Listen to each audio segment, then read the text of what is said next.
mendengar firman Tuhan, mari bersama kita persiapkan hati dan pikiran kita untuk kita mendengar dan merenungkan firman Tuhan. Mari kita berdoa. Allah, Bapa, Putra, dan Roh Kudus, hari ini kembali kami datang menghadap hadirat Tuhan. Sebagai umat-Mu yang diberkati, kami berkumpul di rumah-Mu pada pagi hari ini untuk menaikkan pujian dan syukur kami kepada Tuhan. Dan biarlah Tuhan melengkapi syukur dan pujian kami dengan kembali menyatakan berkat-Mu melalui firman yang akan kami baca dan renungkan bersama-sama. Sehingga firman yang kami akan baca ini benar-benar menjadi bekal bagi kami untuk menjalani hari-hari kami ke depan. Ya, Tuhan juga menguasai hati dan pikiran kami dengan kuasa Roh Kudus, agar kami mampu mendengarkan, merenungkan, dan lebih lagi melakukan firman-Mu dalam hidup kami. Dalam nama Tuhan Yesus Kristus yang adalah firman yang hidup, kami berdoa. Amin. Saya mengundang umat kembali berdiri. Mari bersama-sama kita mendengarkan firman Tuhan yang akan dibacakan dari Alkitab. Haleluya.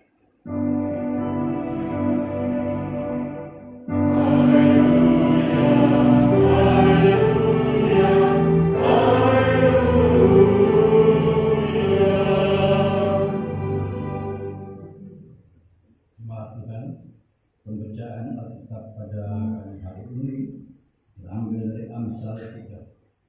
Amsal 3 ayat 1 sampai ayat yang keempat.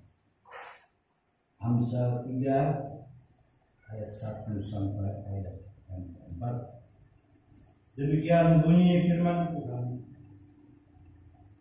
Hai anakku, janganlah engkau lupakan ajaranku, dan biarlah hatimu memelihara perintahku. Karena panjang umur dan lanjut usia serta sejahtera akan ditambahkannya kepadamu. Janganlah kiranya kasih dan setia meninggalkan engkau. Kalungkanlah itu pada lehermu, tuliskanlah itu pada loh hatimu.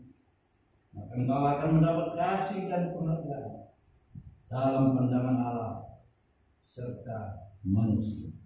Demikian pembukaan hati-hati. Hendaklah firman Tuhan dengan segala kekayaannya menetap di antara kamu, dan ucaplah syukur kepada Allah.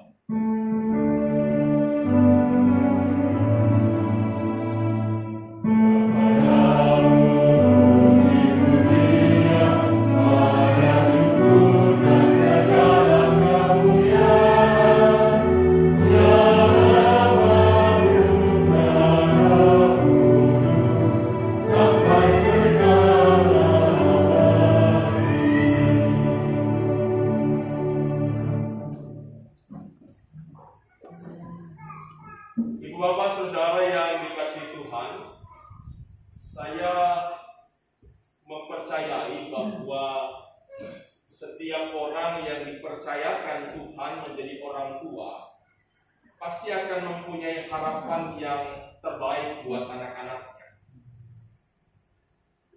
Hal itu pasti akan disadari oleh para orang tua dan juga pasti akan dirasakan oleh anak-anaknya. Harapan yang terbaik pasti akan disampaikan kepada anak-anak. Nah, kalau kemudian kita memiliki pemahaman yang sama bahwa setiap kita yang dipercaya menjadi orang tua punya harapan yang terbaik, kira-kira kalau saya tanya kepada Bapak Ibu yang menjadi orang tua, apa sih harapan terbaik dan mungkin terbesar Bapak Ibu untuk anak-anaknya?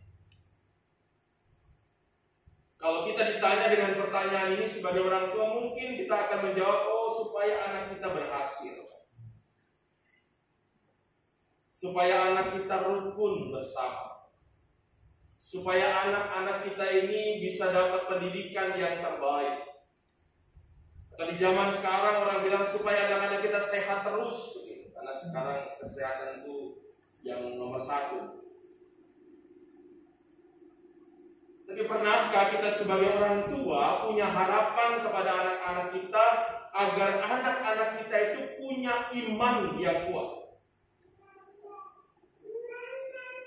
Saya nggak tahu Bapak Ibu, baik yang ada di sini maupun juga dimanapun, apakah pernah punya harapan kepada anak-anaknya supaya anak-anaknya itu memiliki iman yang baik, iman yang kuat di dalam Tuhan, iman yang akan terus dipegang sampai Tuhan memanggil. Kadang-kadang bicara tentang iman ini kadang-kadang hal-hal yang mungkin di nomor berapakan. Saya seringkali mengatakan sebagai buktinya adalah bahwa orang tua lebih senang mencari tempat-tempat pendidikan yang terbaik, sekolah-sekolah yang terbaik, bahkan yang mahal sekalipun diberikan. Tapi untuk pendidikan iman kadang-kadang orang tua tidak peduli. Banyak orang tua hanya menyerahkan kepada gereja lewat IHMPA atau sekolah minggu begitu ya, atau ibadah PT atau pemuda dan lain-lain kalau di GPI. Jadi orang tua merasa bahwa tanggung jawab kehidupan beriman anak-anak itu adalah tanggung jawab gereja. Padahal kita tahu bahwa tanggung jawab itu bukanlah tanggung jawab gereja sepenuhnya.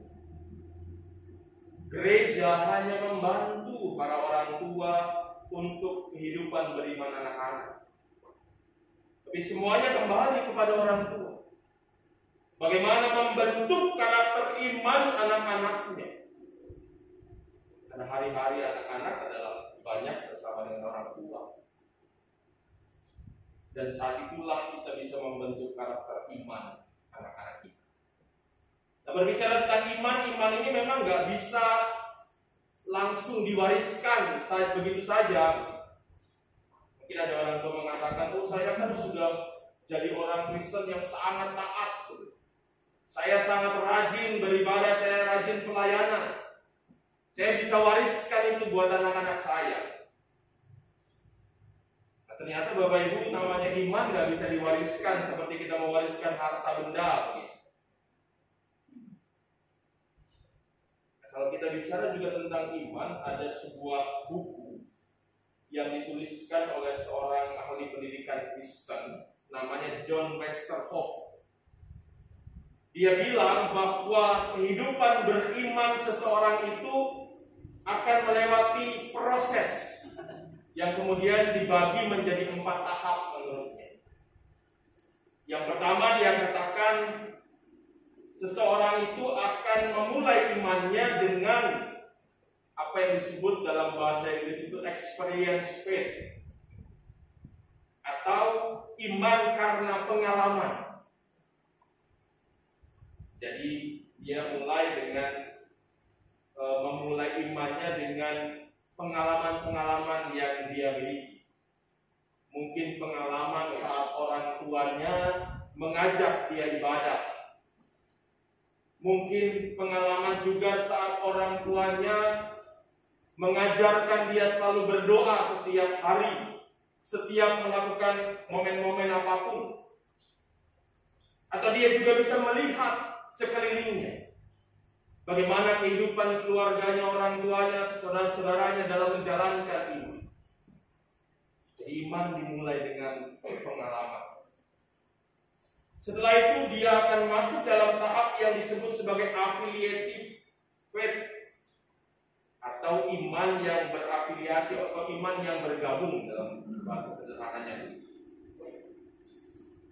Itu ditunjukkan saat seseorang dibaptiskan, dia mulai ikut banyak kegiatan-kegiatan gereja, dia dikatekisasi, belajar, kemudian dia juga mulai dengan melayani Tuhan. Jadi dia mulai bergabung dengan gereja. Nah, di dalam bergabung dengan gereja dia mendapatkan pengalaman-pengalaman iman. Dia belajar dari ibadah, belajar dari katekisasi, belajar juga dari pengalaman pelayanannya, sehingga dia kemudian mendapatkan yang namanya iman yang berafiliasi tadi. Nah, tahap yang ketiga dikatakan searching faith, iman yang mencari, yang ditandai dengan sebuah sikap di mana seseorang akan mulai bertanya-tanya, mulai mempertanyakan banyak hal dari pengalaman-pengalaman hidup. Nah, dalam tahap ini mungkin juga ada masa di mana seseorang akan merasakan ragu. Benar nggak ya? Kita ini punya Tuhan yang berkuasa. Benar nggak ya? Kita punya Tuhan yang mengasihi kita. Karena kadang-kadang kita merasa bahwa karena kekecewaan kita, karena kita merasa bahwa doa-doa kita nggak dijawab, karena kita merasa bahwa banyak hal yang tidak sesuai dengan harapan kita, kita mulai mengatakan, kayaknya Tuhan nggak mengasihi saya. Jadi ada pencarian. Nah, ini masa-masa yang krusial, masa-masa yang penting di mana seseorang akan mencari imannya benar-benar, apakah benar-benar saya itu betul-betul beriman kepada Tuhan. Mulai mempertanyakan banyak hal dalam kehidupan. Dan ini bisa berdampak positif, tapi juga bisa berdampak negatif.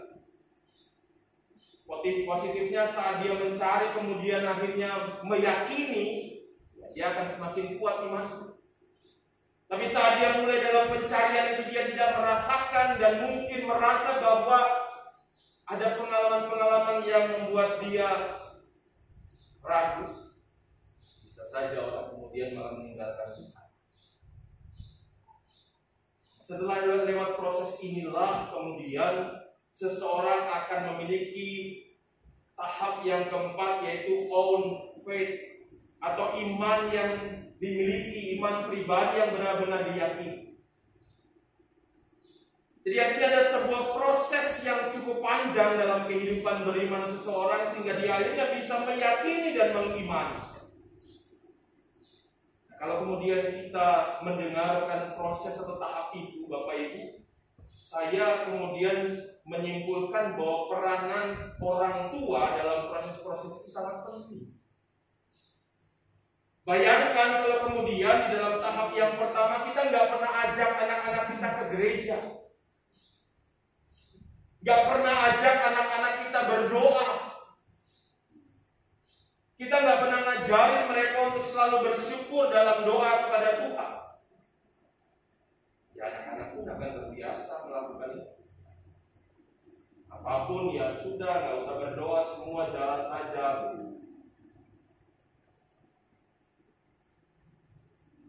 Bayangkan kemudian dalam proses pencarian, orang tua tidak mengantar atau tidak kemudian menunjukkan kepada anak-anaknya apa yang harus dilakukan.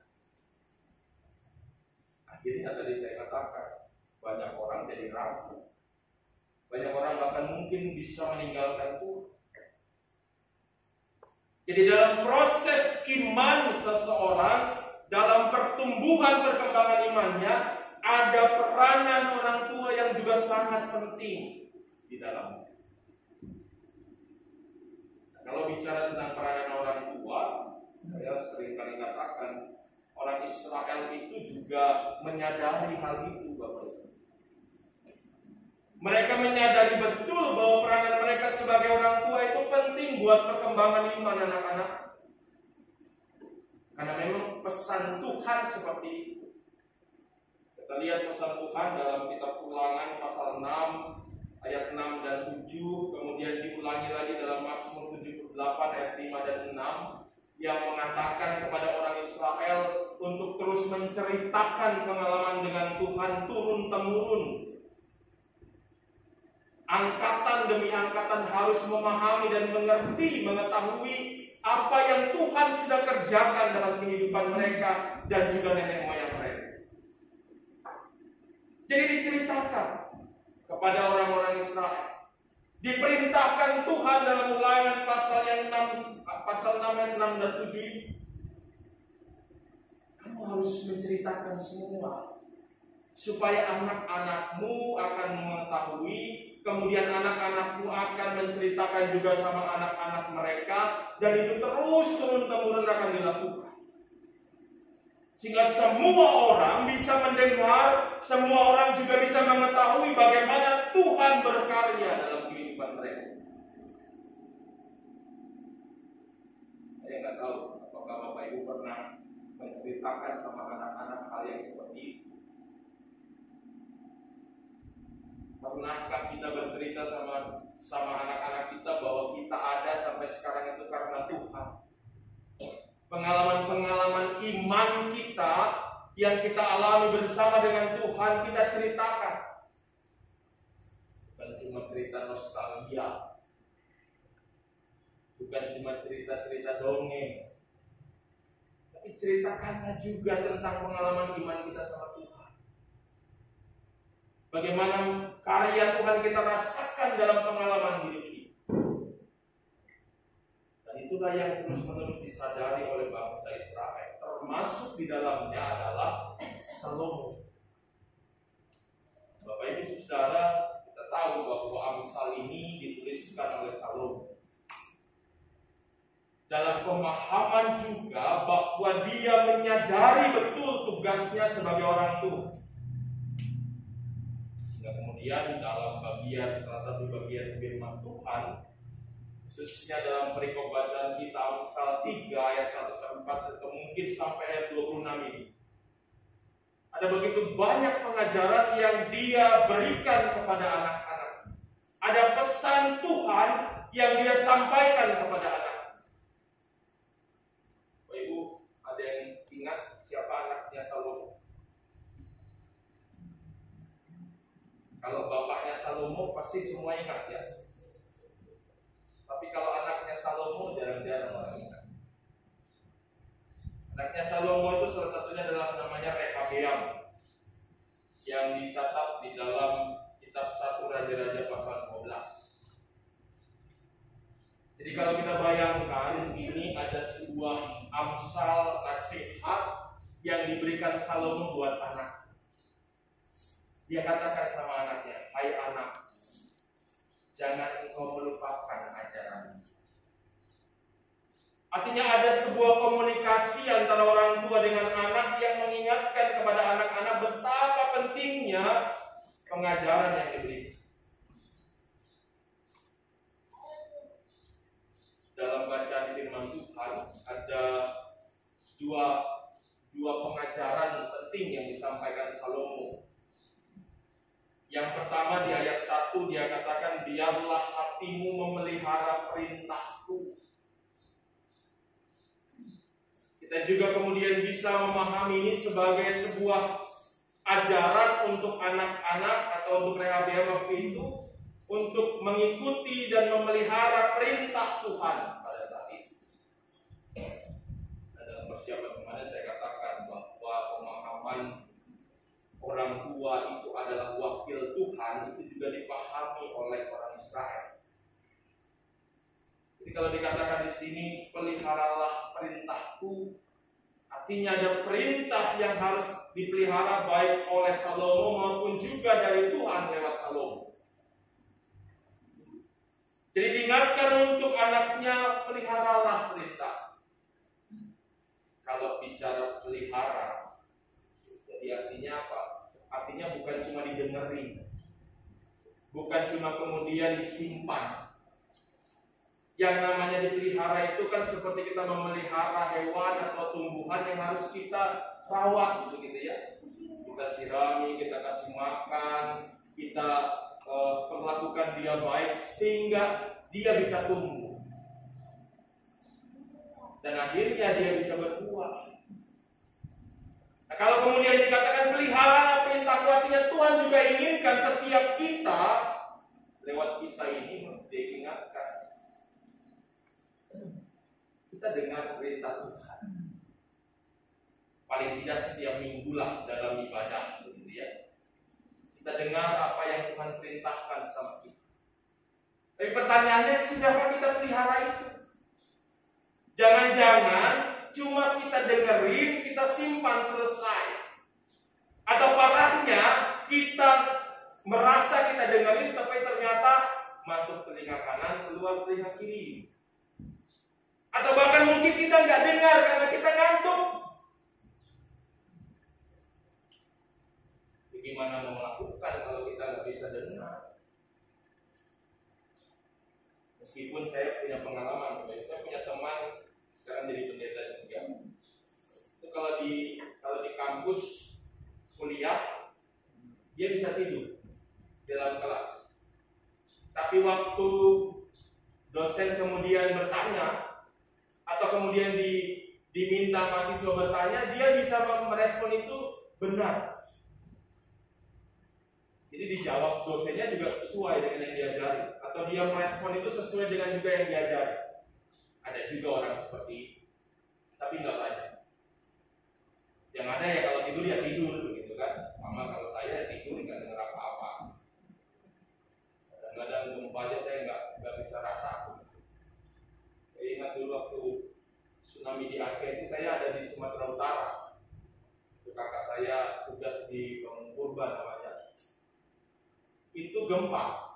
Pagi-paginya baru saya tahu kok ini pada orang-orang ramai, kemudian ada tiang listrik rubuh, ada gempa besar. Saya nggak rasa. Kebanyakan orang begitu kan? Saya nggak tahu Bapak Ibu.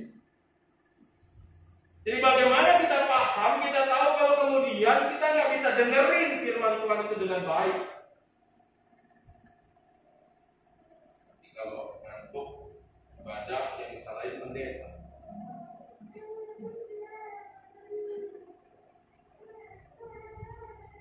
Saya nggak tahu. Saya harus sekeras apa lagi supaya orang nggak ngantuk, gitu kan? Sekeras begini aja masih ada yang ngantuk, kan? Apalagi kemudian lembut-lembut, bisa tidur semua.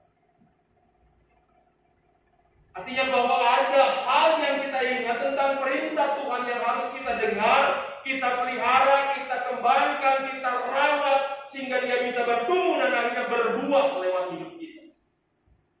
Jadi kalau yang namanya iman itu, perintah Tuhan itu ya memang harus benar-benar nyata dalam hidup kita. Jangan cuma kita dengerin, kita simpan selesai. Itu perintah Tuhan untuk memelihara perintahnya. Nah, yang kedua, diperintahkan juga di ayat yang ketiga. Janganlah kiranya kasih dan setia meninggalkan engkau.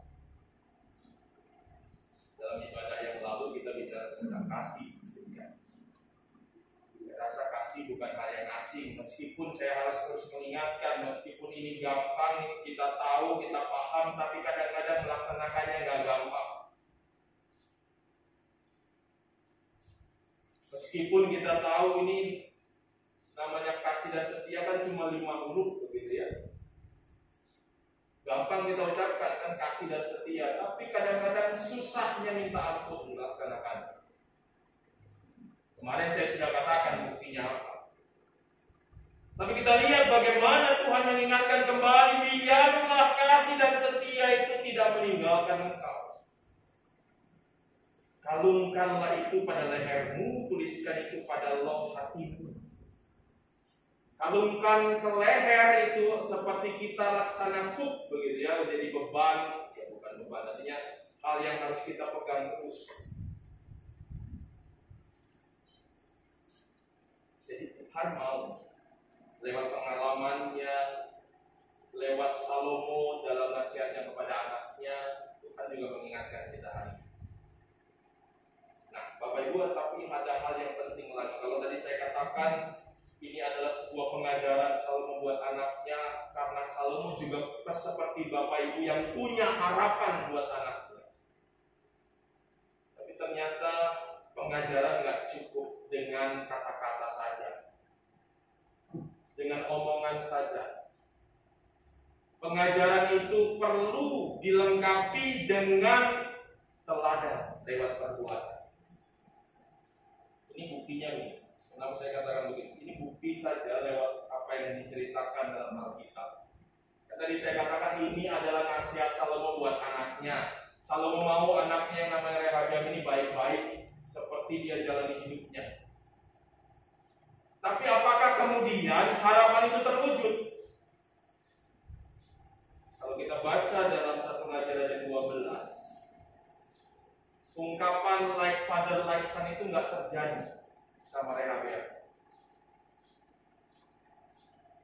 Dan Salomo kan kita pahami, kita tahu sebagai sosok yang penuh hikmah, bijaksana. Ternyata anaknya nggak begitu. Dalam 1 Raja 12 dia katakan anaknya ini yang bikin kerajaan Israel pecah. Anaknya ini menjalankan tugasnya itu malah kejam sama rakyatnya, nggak bijaksana.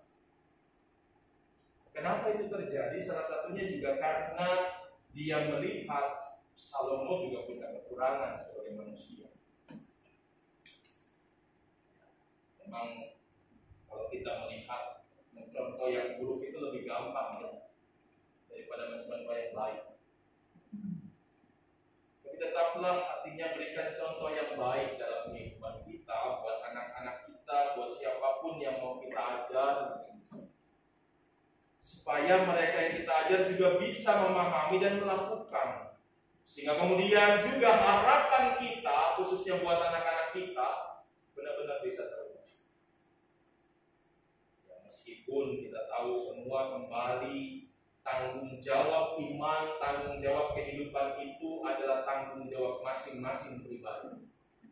Tapi biarlah kita sebagai orang-orang yang mengasihi anak-anak kita, saudara kita, keluarga kita, sahabat tetangga kita, mari kita juga terus memberikan yang terbaik, mengajarkan yang baik, memberikan contoh dan teladan yang baik, supaya anak-anak kita pun bisa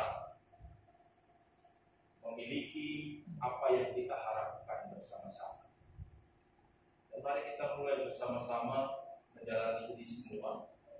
Kita juga belajar untuk mengingat ada pesan Tuhan juga lewat kisah ini, untuk kita memelihara perintah Tuhan dan juga senantiasa memegang teguh dan melakukan kasih dan setia dalam kehidupan kita. Dan biarlah Tuhan menguatkan dan memampukan kita untuk menjalani apa yang Tuhan firmankan